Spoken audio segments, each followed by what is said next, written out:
Hi friends, welcome to my channel. ഇന്ന് നമ്മൾ വീണ്ടും ഒരു ജീപ്പിൻ്റെ റിവ്യൂമായിട്ടാണ് വന്നിരിക്കുന്നത്. മഹീന്ദ്ര ജീപ്പ് പെട്രോൾ വേർഷൻ, മഹീന്ദ്രയും ജീപ്പും കൂടി ചേർന്ന് പെട്രോൾ വേർഷൻ ഇറക്കിയതിന് ശേഷം ഡീസൽ വേർഷനിലേക്ക് കടന്നതിന് ശേഷമുള്ള ആദ്യത്തെ മോഡലുകളിലൊന്നാണ് 500D എന്ന് പറയുന്ന ഈ മോഡൽ വണ്ടി. 1986 മോഡലാണ് മഹീന്ദ്രയുടെ ഈ മോഡൽ വണ്ടി.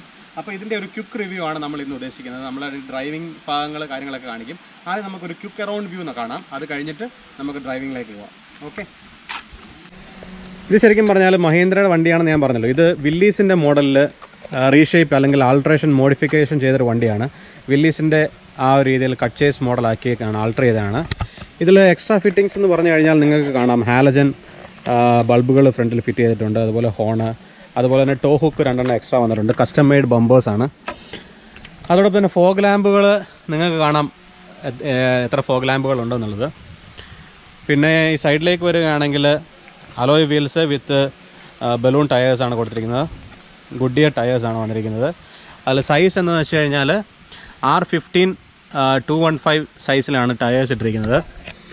ഇപ്പോൾ നിങ്ങൾക്ക് കാണാം, ബോണറ്റ് കാര്യങ്ങളെല്ലാം വില്ലീസിൻ്റെ ആ ഒരു ഷേപ്പിലാണ് ചെയ്തിരിക്കുന്നത്. വില്ലീസിൻ്റെ ആ ഒരു എംബോസിങ്ങോട് കൂടിയുള്ള ബോണറ്റ് കാര്യങ്ങളൊക്കെയാണ്. നമുക്ക് അകത്തേക്ക് വരികയാണെങ്കിൽ, നമുക്ക് സൈഡ് പ്രൊഫൈൽ കഴിഞ്ഞ് അകത്തേക്ക് നോക്കുകയാണെങ്കിൽ മഹീന്ദ്ര ബൊലേറോയുടെ സ്റ്റിയറിംഗ് ആണ് ഫിറ്റ് ചെയ്തിരിക്കുന്നത്. ബാക്കി ഇൻറ്റീരിയേഴ്സ് എല്ലാം ആസ് യൂഷ്വൽ. ഗിയർ നോബ്, ഇതൊരു 3 സ്പീഡ് ഗിയർ ബോക്സ് ആണ് ഇതിൽ വരുന്നത്. ഫസ്റ്റ്, സെക്കൻഡ്, തേർഡ്, അതിൻ്റെ കൂടെ തന്നെ റിവേഴ്സ് 3+1 ഗിയർ ബോക്സ് ആണ് വരുന്നത്. ഹാൻഡ് ബ്രേക്സ് വെച്ചിട്ടുണ്ട്. ഒരു ഗ്ലൗ ബോക്സ് വിത്ത് ലോക്ക് ഫിറ്റ് ചെയ്തിട്ടുണ്ട്. ഇതിൻ്റെ ഗ്ലാസ് എന്ന് പറഞ്ഞാൽ നമുക്ക് ഡിറ്റാച്ചബിൾ ടൈപ്പ് ഗ്ലാസസ് ആണ് ഇതിൽ ഫിക്സ് ചെയ്തിരിക്കുന്നത്. മിറേഴ്സ് എല്ലാം ആക്ച്വൽ വില്ലീസിൻ്റെ മോഡൽ തന്നെയാണ്. അതാണ് അകത്തെ ഇൻറ്റീരിയർ. സീറ്റ്സ് ഒക്കെ നല്ല കംഫർട്ടബിൾ സീറ്റ്സ് ആണ് ഫിക്സ് ചെയ്തിരിക്കുന്നത്. പിന്നെ നമുക്ക് ഇൻറ്റീരിയർ വേറെ പ്രത്യേകിച്ച് കാര്യങ്ങളൊന്നുമില്ല. ബാക്കിലും ഒരാൾക്ക് അല്ലെങ്കിൽ 2 പേർക്ക് ഇരിക്കാവുന്ന രീതിയിലുള്ള സീറ്റ്സ് ചെയ്തിട്ടുണ്ട്. റോൾ ഗേജുകൾ സെപ്പറേറ്റ് ചെയ്തിട്ടുണ്ട്. നിങ്ങൾക്ക് കാണാം, അതിലിങ്ങനെ വടമൊക്കെ കെട്ടി, കയറൊക്കെ കെട്ടി നല്ല ഭംഗിയാക്കി നിർത്തിയിട്ടുണ്ട്. ബാക്കിലേക്ക് വരികയാണെങ്കിൽ ബൊലേറോയുടെ ടെയിൽ ലാംപ്സ്, അതോടൊപ്പം തന്നെ മിഷ്ലിൻ്റെ ടയേഴ്സാണ് സ്റ്റെപ്നി വീൽസിൽ വെച്ചിരിക്കുന്നത്. ഇതാണ് സ്റ്റെപ്നി വീല്. ഇത് വളരെ ഭംഗിയായിട്ട് ക്രമീകരിച്ചിട്ടുണ്ട്. പിന്നെ സൈഡിലേക്ക്, ഈ ലെഫ്റ്റ് സൈഡിലേക്ക് വരികയാണെങ്കിൽ സ്നോക്കൽസ് എക്സ്ട്രാ ഫിക്സ് ചെയ്തിട്ടുണ്ട്. സ്നോക്കൽസ് വേറെ വെളിയിലെ കാഴ്ചകൾ വേറെ പ്രത്യേകിച്ച് എടുത്തു പറയത്തക്ക ഒരു കാഴ്ചകളൊന്നുമില്ല. വണ്ടി കാണാൻ ഭയങ്കര ക്യൂട്ടാണ്, കണ്ടല്ലേ. ഹെഡ്ലൈറ്റൊക്കെ വില്ലീസിൻ്റെ മോഡൽ തന്നെയാണ് ചെയ്തിരിക്കുന്നത്. ഇതിൽ അഡീഷണലായിട്ട് ടെക്നിക്കലി എന്തൊക്കെ ചെയ്തിരിക്കുന്നതെന്ന് ചോദിച്ചു കഴിഞ്ഞാൽ, പവർ സ്റ്റിയറിങ്, പവർ ബ്രേക്ക് ചെയ്തിട്ടുണ്ട്. പവർ സ്റ്റിയറിംഗ് സിസ്റ്റം ജപ്പാനിൽ നിന്ന് ഇമ്പോർട്ട് ചെയ്ത് വെച്ചിരിക്കുന്ന സിസ്റ്റമാണ്. അതോടൊപ്പം തന്നെ പവർ ബ്രേക്കിൻ്റെ എന്ന് പറഞ്ഞാൽ ബൊലേറോയിൽ കണ്ടുവരുന്ന ആ പവർ ബ്രേക്ക് സിസ്റ്റമാണ് ഇതിൽ ഇൻസ്റ്റാൾ ചെയ്തിരിക്കുന്നത്. അപ്പോൾ ഇത്രയാണ് ഈ വണ്ടിയുടെ external and interior technical vicious. Alterations എന്തൊക്കെ വരുത്തിയെന്ന് ഞാൻ പറഞ്ഞു. പവർ സ്റ്റിയറിംഗ് വെച്ചു, പവർ ബ്രേക്ക് വെച്ചു, കട്ട്ചേസ് മോഡലാക്കി, കട്ട്ചേസ് വില്ലീസ് മോഡലാക്കി ആൾട്രേഷൻ ചെയ്തു. സ്നോക്കൽസ് ഫിക്സ് ചെയ്തിട്ടുണ്ട്. ടയേഴ്സ് എല്ലാം അലോയ്സ് ആക്കി, റിംസ് എല്ലാം അലോയ്സ് ആക്കി. അതോടൊപ്പം തന്നെ വീതിയുള്ള ടയറുകൾ കയറ്റി ബൾബുകൾ എക്സ്ട്രാ ചെയ്തിട്ടുണ്ട്. ഇതാണ് ആൾട്രേഷൻ വരുത്തിയിട്ടുള്ളത്. എഞ്ചിൻ സൈഡിൽ പ്രത്യേകിച്ച് ആൾട്രേഷൻ ഒന്നുമില്ല. സെയിം മഹീന്ദ്ര 500Dയുടെ എഞ്ചിൻ തന്നെയാണ് യൂസ് ചെയ്തിരിക്കുന്നത്. ഡീസൽ എഞ്ചിൻ 2500cc, അതോടൊപ്പം തന്നെ 2000cc ആണ് മഹീന്ദ്ര 500D ഡീസൽ എഞ്ചിനുകൾ വന്നിട്ടുള്ളത്. അപ്പോൾ ഇത്രയാണ് ഈ വണ്ടിയുടെ വിശേഷം. ഇനി നമുക്കിതൊന്ന് ഒരു റൗണ്ട് ഓടിച്ച് നോക്കാം.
ഞാൻ വണ്ടിയുടെ മോഡലിനെ പറ്റി പറഞ്ഞു. 1986 മഹീന്ദ്ര 500D എന്ന വേരിയൻ്റ് ആണെന്ന് പറഞ്ഞു. 1986 എന്ന് പറഞ്ഞാൽ ഏകദേശം എന്നെക്കാട്ടിൽ വെറും 1 വയസ്സ് എളുപ്പം മാത്രമേ ഉള്ളൂ. അപ്പോൾ നിങ്ങൾക്ക് വേണമെങ്കിൽ എൻ്റെ ഒരു വയസ്സോട് നിങ്ങൾക്ക് കാൽക്കുലേറ്റ് ചെയ്യാം. എന്നേക്കാൾ 1 വയസ്സ് എളുപ്പം എന്ന് പറഞ്ഞാൽ 34 വർഷം പഴക്കമുള്ള വണ്ടിയാണ് ഈ ചീറിപ്പാഞ്ഞ് പോയിക്കൊണ്ടിരിക്കുന്നത്. അപ്പോൾ അതിൻ്റെ എൻജിൻ സൈഡിനെ പറ്റി നിങ്ങളോട് കൂടുതൽ വിശദീകരിച്ച് തരേണ്ടതോ അല്ലെങ്കിൽ അതിൻ്റെ ഒരു പെർഫോമൻസ് ലെവലിനെ പറ്റി നിങ്ങളോട് കൂടുതൽ പറയേണ്ടതായിട്ടുള്ളൊരു കാര്യം ഉണ്ടെന്ന് എനിക്ക് തോന്നുന്നില്ല. അതുപോലെ തന്നെ പവർ സ്റ്റിയറിംഗ് ചെയ്തിരിക്കുന്നതുകൊണ്ട് നിങ്ങൾക്കാണ് അത്യാവശ്യം നല്ല വളവുകളുള്ള റോഡിലാണ് നമ്മളിപ്പം വണ്ടി ഓടിച്ചു പോയിക്കൊണ്ടിരിക്കുന്നത്. പവർ സ്റ്റിയറിംഗ് ഉള്ളതിൻ്റെ ആ ഒരു ബെനിഫിറ്റ് എന്ന് പറഞ്ഞാൽ നല്ല അനായാസം നമുക്ക് ഈ വളവുകൾ കണ്ടില്ലേ നല്ല സ്മൂത്തായിട്ട് നമുക്ക് തിരിച്ചെടുത്തുകൊണ്ട് പോകാൻ സാധിക്കുന്നുണ്ട്. വിഷ്വൽസ് ഓപ്പൺ റൂഫ് ആയതുകൊണ്ട് നിങ്ങൾക്ക് കാണാം ഇച്ചിരി കളത്തെയും താത്തും ഒക്കെ ക്യാമറ പിടിച്ചേക്കുന്നത് കൊണ്ട് നിങ്ങൾക്ക് അതിൻ്റെ ഒരു സുഖവും ഫീലും കാര്യങ്ങളൊക്കെ കിട്ടുന്നുണ്ട്. വളവുകൾ കണ്ടില്ലേ എന്ത് അനായാസമായിട്ടാണ് വളവുകൾ നമ്മൾ കൈകാര്യം ചെയ്യുന്നത് നമുക്ക് മനസ്സിലാക്കാം. ഇനിയിപ്പോൾ ഇച്ചിരി അത്യാവശ്യം വലിയൊരു വളവ് വരുന്നുണ്ട്. ആ വളവോട് ഞാൻ നിങ്ങളെ ഒന്ന് വളരെ സ്മൂത്തായിട്ട് തിരിച്ച് കാണിച്ചു തരാം.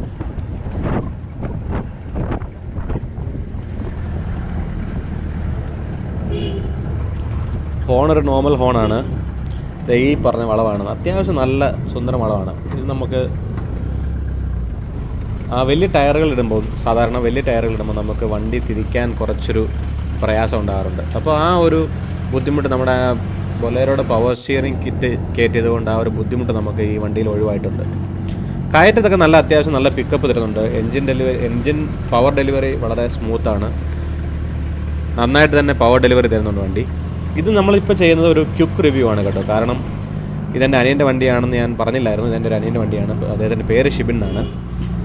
ഇതൊരു ഓപ്പൺ ജീപ്പ് കൺസെപ്റ്റിൽ അല്ലെങ്കിൽ വില്ലീസ് കൺസെപ്റ്റിൽ അവൻ റീമോഡിഫൈ ചെയ്തെടുത്ത വണ്ടിയാണ്. ഷിബിൻ്റെ കോൺടാക്ട് ഡീറ്റെയിൽസ് ഞാൻ ഡിസ്ക്രിപ്ഷനിൽ കൊടുക്കാം. നിങ്ങൾക്ക് ഈ വണ്ടിയെക്കുറിച്ച് എന്തെങ്കിലും അറിയണമെന്നുണ്ടെങ്കിൽ നിങ്ങൾക്ക് ഷിബിനെ കോൺടാക്ട് ചെയ്യാം. ഇതൊരു ജസ്റ്റ് ഒരു ക്വിക്ക് റിവ്യൂ ആണ്. കാരണം പെട്ടെന്ന് വണ്ടി കണ്ടപ്പോൾ എനിക്കിങ്ങനെ ഒരു ചെറിയ റിവ്യൂ നിങ്ങളെ കൂടി വണ്ടി ഒന്ന് കാണിക്കണം എന്നൊരു ആഗ്രഹത്തിൻ്റെ പുറത്തെടുത്താണ്.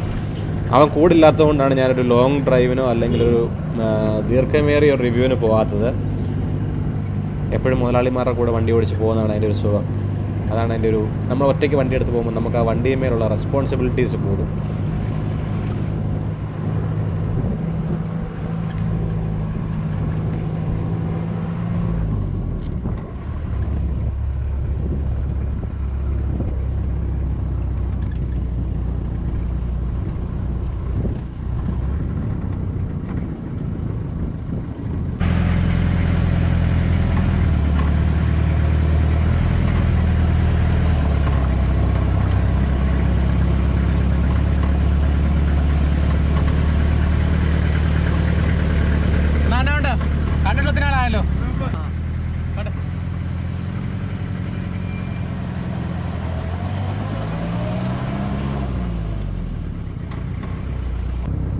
ഇങ്ങനെ ഒരു പഴയ വണ്ടി എടുത്ത് ഈ ഒരു കണ്ടീഷനിൽ മെയിൻറ്റെയിൻ ചെയ്ത് കൊണ്ടുപോകണമെന്നുണ്ടെങ്കിൽ വണ്ടികളെ അത്രത്തോളം സ്നേഹിക്കുന്ന ഒരാൾക്ക് അതങ്ങനെ പരിപാലിക്കാൻ പറ്റുള്ളൂ. അത് 1986 മോഡൽ വണ്ടി എടുത്തിട്ട് പഴയ വില്ലീസ് കൺസെപ്റ്റിലൊക്കെ റീമോഡിഫൈ ചെയ്ത് ഉപയോഗിക്കുക എന്ന് പറഞ്ഞാൽ അതൊരു ചില്ലറ കാര്യമാണ്.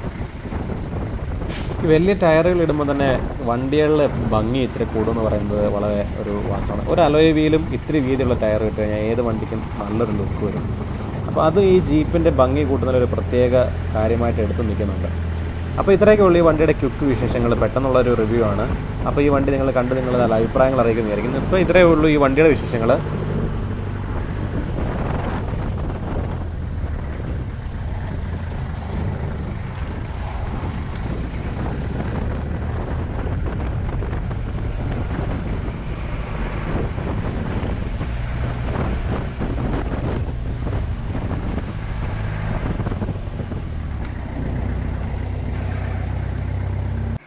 അപ്പോൾ നാളെ മറ്റൊരു വാഹനത്തിൻ്റെ അല്ലെങ്കിൽ മറ്റൊരു ഭക്ഷണത്തിൻ്റെ അല്ലെങ്കിൽ മറ്റൊരു യാത്രയുടെ വിശേഷങ്ങളുമായിട്ട് വീണ്ടും കാണുന്നത് വരെ ബൈ പീസ്.